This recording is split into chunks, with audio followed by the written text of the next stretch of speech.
que se rompía. Entonces tuvieron que llamar a sus compañeros que estaban a la otra orilla.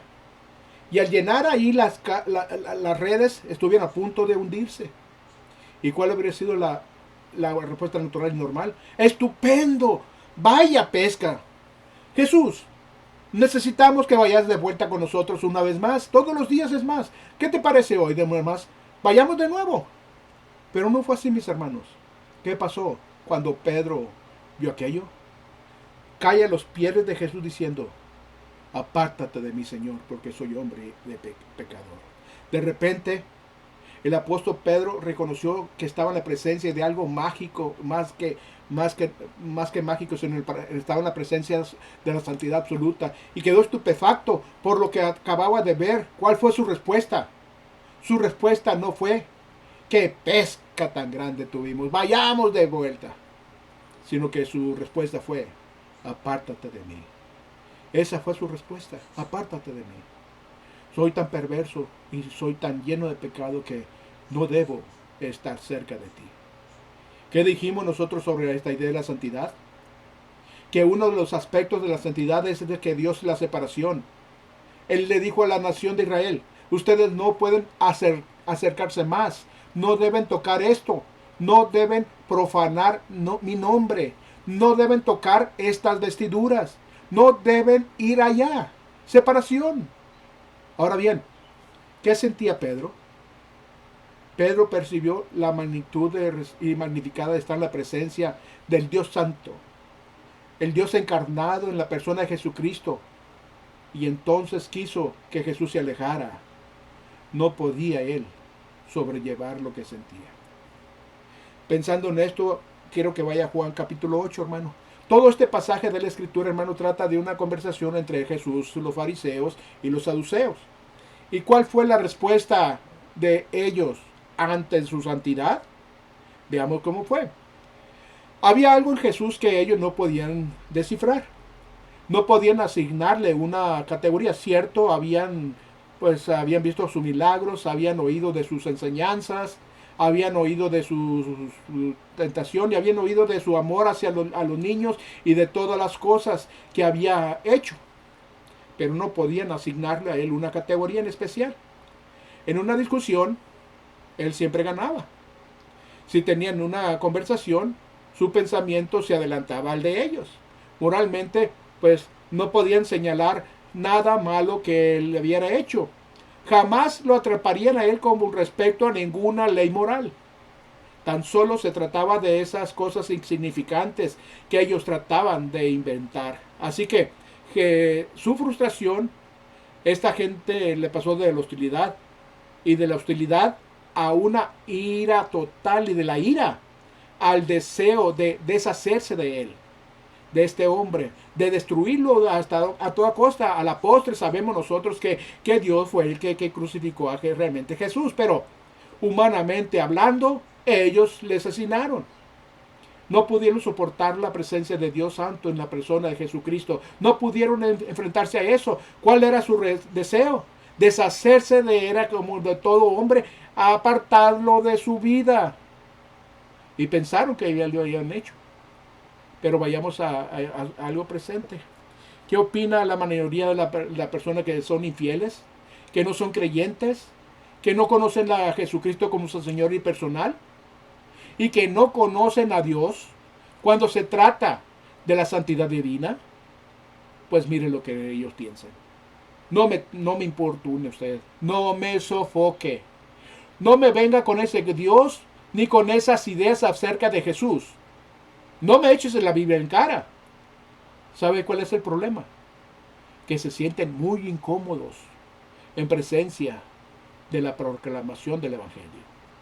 O se sienten muy incómodas con su testimonio, hermanos, acerca de Jesús que está sintiendo en su vida. Se sienten incómodas, incluso al oír hablar de Jesús, cuando ustedes mencionan su nombre. Se sienten ellos incómodos al oírlo a usted hablar de asistir a la iglesia y de lo que le enseña iglesia. Enseña y también se enseñan incompetentes e incómodos por la forma que Dios ha obrado en su vida. Y cuando usted procede a hablar sobre el pecado, sí, muy incómodo. ¿Por qué? Porque eso precisamente, hermanos, lo que hace la santidad. Si una persona vive en desobediencia, la santidad hace que se sienta muy incómoda. Eso es lo que yo le llamo calor santo, mis hermanos. Y la gente no puede soportarlo, no puede. Digamos que usted está a su trabajo mañana y hablar acerca de Jesús con sus compañeros de trabajo. ¿Qué hacen ellos entonces? Proceden a retirarse. ¿Y saben lo que dicen? No me gusta hablar de política ni tampoco religión, lo cual es mentira. Porque yo les aseguro, hermanos, que sí hablan de política y religión cuando están a salvo ellos con sus amigos y cuando todos están de acuerdo con ellos. Hay que librarse de esto, dicen ellos. Pero todo es una gran mentira porque se sienten incómodos. Cuando usted habla en privado y que acerca de Jesús, si esa persona vive en rebelión contra Dios, se pondrán muy incómodas también. Se trata de un calor santo, hermanos. Fíjese en esto y recuerde quién es usted.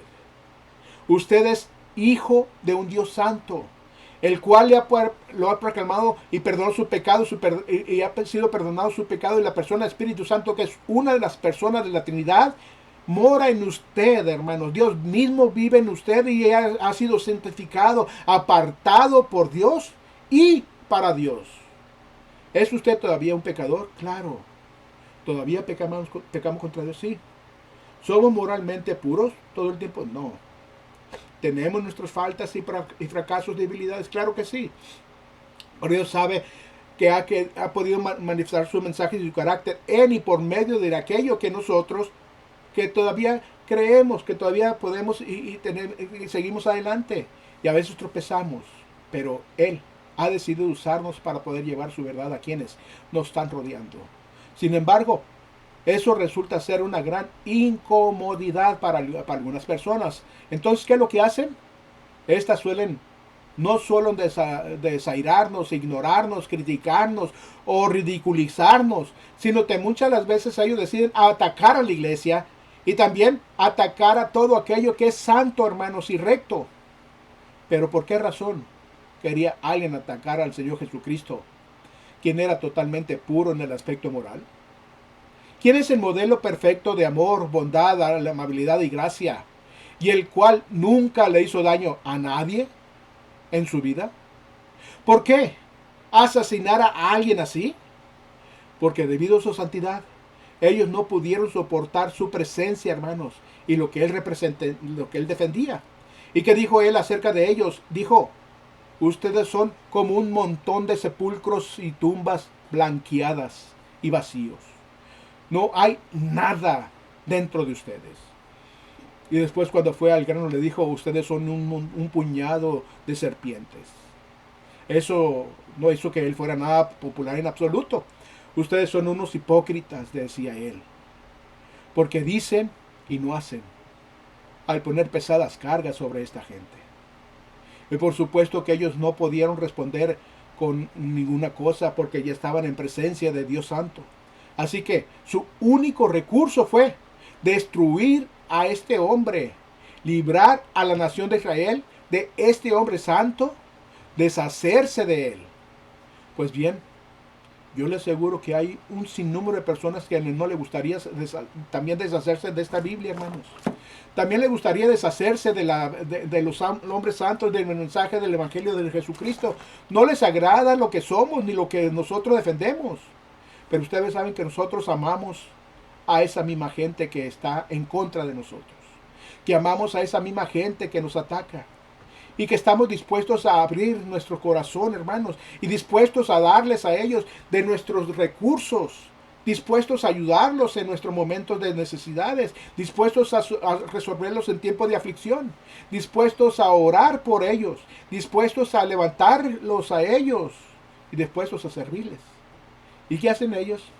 Nos atacan, nos odian, nos ridiculizan, nos injurian y tratan ellos de hacernos callar de todas las formas posibles.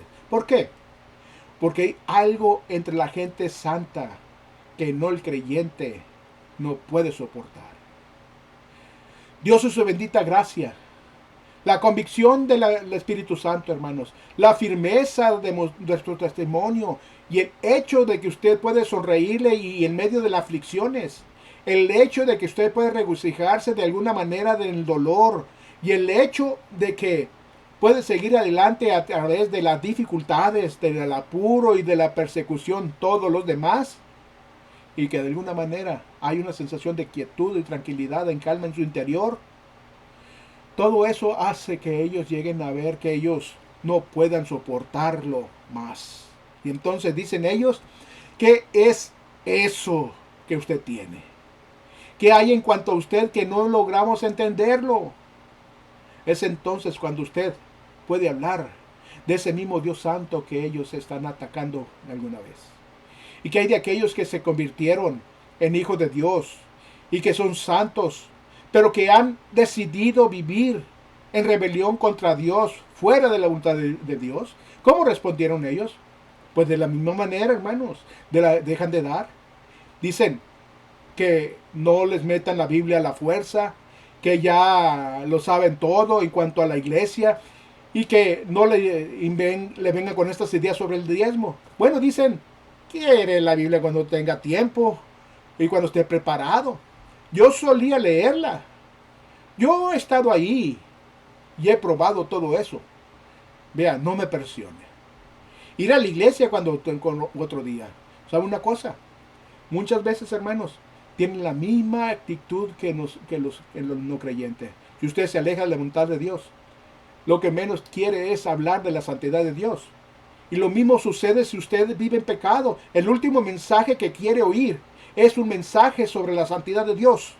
Ya sea que usted es un santo o un rebelde que contra Dios, lo último que quiere oír usted es esto. ¿Por qué? Porque se trata del calor santo. Algo sucede cuando nos enfrentamos a la verdad. Esta nos causa rechazo. Cuando el pecado toma sobre todo el mando en nuestro interior, hermanos, o cuando una persona se ha entregado a su naturaleza pecaminosa y ha decidido vivir una vida perniciosa, atacará, se burlará y luchará contra aquello que es santo. Y también lo degradará en todas las formas posibles que tenga. Pero sabe una cosa, todos los ataques en el mundo no nos hará menos santos de lo que somos. Somos hijos de Dios, lo cual no significa que somos perfectos.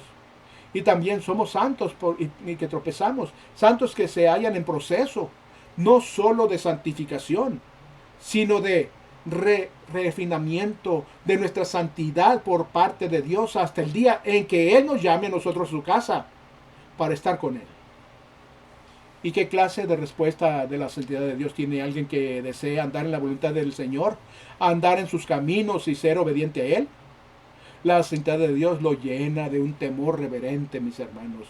Lo domina, lo agobia y hace que éste quiera postrarse delante del Señor, reconociendo que es indigno de mencionar su nombre, indigno de recibir su gracia, indigno de decir que Jehová Dios es su hombre, que es su Dios, y también querrá alabarle y adorarlo, y reunirse con otros a reverenciarlo, y querrá darle sobre todo, querrá que su mensaje se extienda por todo el mundo, querrá que Dios haga su voluntad en él, querrá que su santidad dirija y que dirija su vida, querrá andar en la obediencia a él, y querrá ser sobre todo la casa de santo que Dios quiere que sean y que necesitan a Cristo.